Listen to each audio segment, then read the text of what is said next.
All right, ladies and gentlemen, I'm going to give you a quick reminder, quick model on how you are expected to create your own periodic table block. So again, we are going to use the element of gallium. So the first thing you have to do is take your periodic table and find gallium. So here is my gallium. So I'm going to count down from the top, 1, 2, 3, 4. This is the fourth row of gallium, so that means it needs 4 rings. So I also look very closely at gallium, and when I'm looking at gallium, I know that its number is 31, and although it's not being able to be read, it's fine, you can tell it's 31, and I'll give you the other piece of information. So the atomic number is the first one you're going to put, and you're going to put that in the upper right hand corner, very, very large. Now you're also going to put the name in the bottom left hand corner. So please take your time, write it large because we want to be able to see it from a distance, and then the symbol in the bottom left hand corner. And remember, when you're making your symbols, the first letter needs to be capital and the second one needs to be lowercase. The last piece of information from your periodic table is the atomic number, and it goes in the upper right hand corner. Or sorry, the atomic mass.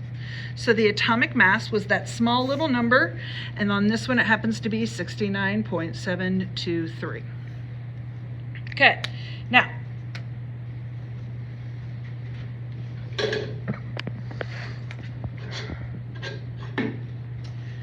because there are going to be 4 rings,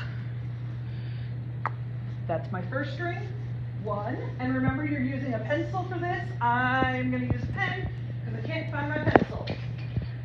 So, you're using a pencil, hold it down, go around the outside. 1,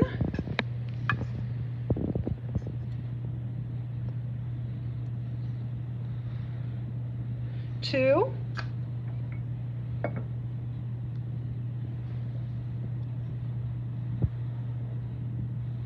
3,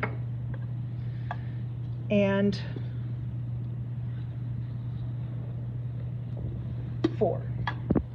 So that's pretty much all the information. Now you have to figure out where everything goes. So in the center is our protons and our neutrons. We're always going to use a blue marker for our protons. The symbol for protons is a lowercase p with a plus sign.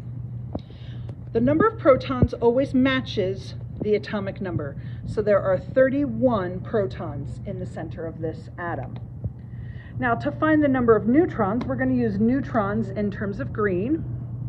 So to find the number of neutrons, the symbol for neutron is the lowercase n with a 0 as an exponent. To find the number for the neutron, you're going to take the atomic mass and you're going to round that. So 69.7 is going to round to 70. And then you're going to subtract the 31. So we would do 70 minus 31, and that is going to give us the number of neutrons, which is 39. Now, for the electrons, we are always going to assume that they are stable. So the number of electrons always match the number of protons.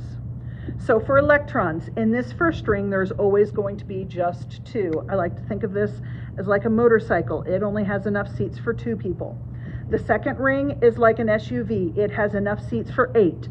So we're going to put 8, 2, 3, 4, 5, 6, 7, and 8.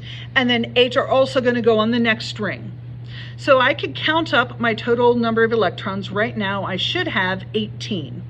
So I'm going to take the number of electrons, 31 minus 18, that means there should be 13 on the outside edge. So again, what I do is I take the number that is here, which is 18, 1, 2, 3, 4, 5, 6, 7, 8, 9, 10, 11, 12, 13, 14, 15, 16, 17, and 18.